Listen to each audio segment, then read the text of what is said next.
మారుతున్న జీవనశైలి వల్ల కొత్త కొత్త వ్యాధులు పుట్టుకొస్తున్నాయి. వీటికి పలు ఔషధాలు ఉపయోగిస్తున్నప్పటికీ కూడా వ్యాధులు నయం కావడం లేదు. అయితే ఇలాంటి పరిస్థితి ఎందుకు తలెత్తిందని తెలుసుకోవడానికి infection control academy of India president Rangareddy గారు మనతో ఉన్నారు. ప్రస్తుతం బయోఏసీఏ సదస్సులో దీనికి సంబంధించిన చర్చలు కూడా జరుగుతున్నాయి. ఈ తరుణంలో ఎలాంటి ఔషధాలు ఉపయోగిస్తే బాగుంటుంది, యాంటీబయాటిక్స్ వాడకం కూడా విపరీతంగా పెరిగింది. అలాంటి ఔషధాలు ఉత్పత్తిలో ఏ విధంగా చర్యలు చేపట్టాలని తెలుసుకోవడానికి రంగారెడ్డి గారు మనతో ఉన్నారు. ఆయన అడిగి మరో తెలుసుకుందాం. సార్, ప్రస్తుతం జీవనశైలి వ్యాధులతో పాటు కొత్త కొత్త వ్యాధులు కూడా పుట్టుకొస్తున్నాయి. వాటికి మెడిసిన్స్ రూపొందించే అంటే ఉత్పత్తి చేసే విధానం కానీ, లేదంటే కొత్తగా ఔషధాలు కనుక్కునే విధానం ఏ విధంగా ఉంది ప్రస్తుతం, ఏ పరిస్థితిలో? 20-30 సంవత్సరాల్లో మనం కనుక తీసుకునేటట్టయితే మన ఫోకస్ అంతా కూడా నాన్ కమ్యూనికబుల్ డిసీజెస్ వైపు, అంటే హైపర్ టెన్షన్, డయాబెటీస్, ఇలాంటి వాటి మీద మనం ఫోకస్ పెడతా ఉన్నాం. కానీ ఈరోజు మనకి ఏదైతే ఇన్ఫెక్షియస్ డిసీజెస్ ఉన్నాయో, కమ్యూనికబుల్ డిసీజెస్ ఏదైతే ఉన్నాయో, వాటి యొక్క స్థాయి కూడా ఈరోజు విపరీతంగా పెరుగుతూ ఉంది. వాటి యొక్క మార్బిడిటీ, మోర్టాలిటీ కూడా విపరీతంగా పెరుగుతూ ఉంది. ప్రపంచవ్యాప్తంగా ఈ వ్యాధులకి, అంటే ఇన్ఫెక్షన్స్ ఏదైతే మనం ట్రీట్ చేయలేనటువంటి ఇన్ఫెక్షన్స్ ఉన్నాయో దాని బారిన ఏటా 12 లక్షల మంది బారిన పడుతూ ఉన్నారు. 12 లక్షల డెత్స్ జరుగుతూ ఉన్నాయి. అలాగే భారతదేశంలో రమారమి 3 లక్షల మంది ఇప్పుడు ఉండేటటువంటి యాంటీబయాటిక్స్ పని చేయక చనిపోతూ ఉన్నారు.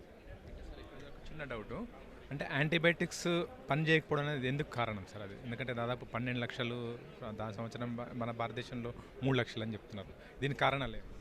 దీనికి కారణం ఏంటంటే, మనకి ఏదైతే యాంటీబయాటిక్స్ ఉన్నాయో వాటి యొక్క విచ్చలవిడి వినియోగం. మనకి 1940వ దశకంలో పెన్సిలిన్ ఒక మిరాకిల్ డ్రగ్ లాగా వచ్చినప్పుడు మనం మానవులుగా మనం ఏమనుకున్నామంటే, ఈ ఇన్ఫెక్షియస్ డిసీజెస్ని మనం జయించామనుకున్నాం. ఆ జయించాము అనేటటువంటి ఒక భావనతోటి వీటి యొక్క విచ్చలవిడి వినియోగం పెరిగింది.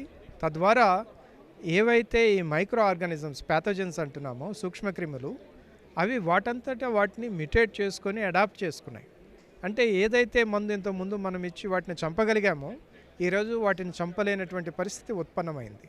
కాబట్టి మనకి లాస్ట్ 60 సంవత్సరాల్లో వచ్చినటువంటి పలు యాంటీబయాటిక్స్, చాలా లేటెస్ట్ జనరేషన్ యాంటీబయాటిక్స్ కూడా ఈరోజు పనిచేయకుండా పోతూ ఉన్నాయి.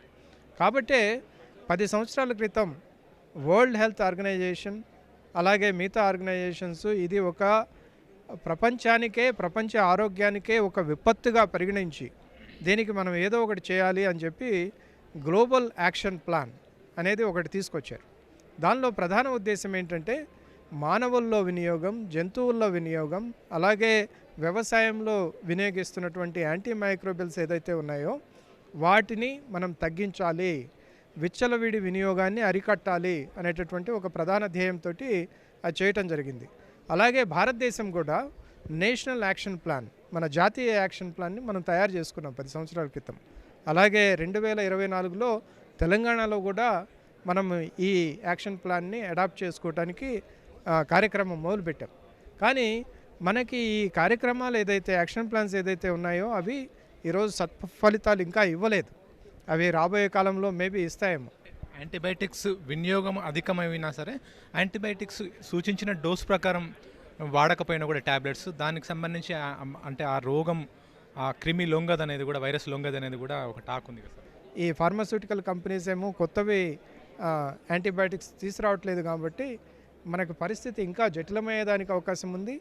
మనకు ఉండేటటువంటి స్టాటిస్టిక్స్ ప్రకారం ప్రపంచ ఆరోగ్య సంస్థ కానీ, మా సంస్థ కానీ వేసినటువంటి స్టాటిస్టిక్స్ ప్రకారం 2050 సంవత్సరానికి రమారమి మనం 3.5 కోట్ల మంది జనాభాని ఈ విధంగా ఈ యాంటీమైక్రోబియల్ రెసిస్టెన్స్ కోల్పోయేదానికి అవకాశం ఉంది. కాబట్టి అందరూ మేల్కోవాలి, ప్రభుత్వాలు మేల్కోవాలి, పరిశోధన సంస్థలు మేల్కోవాలి, డాక్టర్లు మేల్కోవాలి, అలాగే ప్రజలు కూడా మేల్కోవాలి. వాళ్ళంతట వాళ్ళే వాద్యం చేసుకోవటం మానుకోవాలి. ఈ మధ్యకాలంలో మన్ కీ బాత్లో డిసెంబర్లో ప్రధాని మోడీ గారు కూడా దీని గురించి ఒక స్పష్టమైనటువంటి పిలుపు ఇచ్చారు.